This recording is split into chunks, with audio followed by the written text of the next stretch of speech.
Welcome back, Wise Warriors, to the next video in a Round with the Coach series, where I share my experiences and teach you some of my drills, 3 minutes at a time. This video will make a little bit more sense to you if you've seen the first video in the series about shadowboxing as a form of a workout, as opposed to a form of a warm-up before a workout. So watch that if you haven't already. Today, I'll add a new modifier to shadowboxing, and that is shadowboxing with light weights.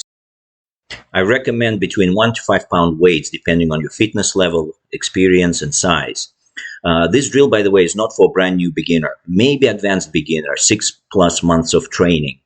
So do not do that unless you have some experience and you have the basic technique and form developed. Now, I'm using 5 pound weights, which is a little bit too ambitious for my fitness level and my size. And you can tell that because my punches are not quite as crisp and snappy as I'd like them to be for this type of a shadowboxing workout. All right, let's talk about rules for this drill.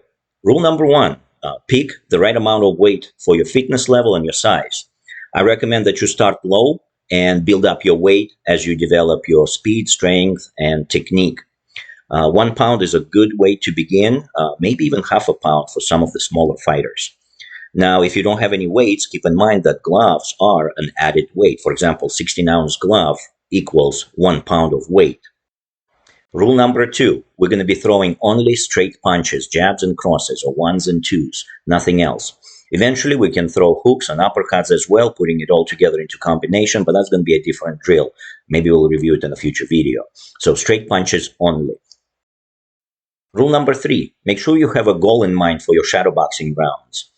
For example, at advanced beginner level, 6 rounds is adequate amount. 3 rounds could be with light weights if you're practicing that strength conditioning for the day, and 3 rounds weights free. But make sure that the last round you put the weights down. You might learn something about yourself, and that is how much speed you have in your hands. Once the weights are down, it's amazing feeling. The lightness and quickness you will experience in your hands. Absolutely beautiful. So make sure you reserve that last round without the weights. And the rest of it, measure out the way you want to. My coach used to have me count 150 punches per round for this drill. That was my goal. It's a good number for, once again, advanced beginner, somebody who is 6+ months of training. Feel free to stick with that number. 150 straight punches times 3 rounds. And then the rest of your rounds in shadowboxing will be weight-free, with the last round weights-free once again. All right, guys, that's all I have for you for this 3 minutes. Come back for the next round where I keep talking about shadowboxing, and I'll show you a new drill. See you later. Stay sharp out there.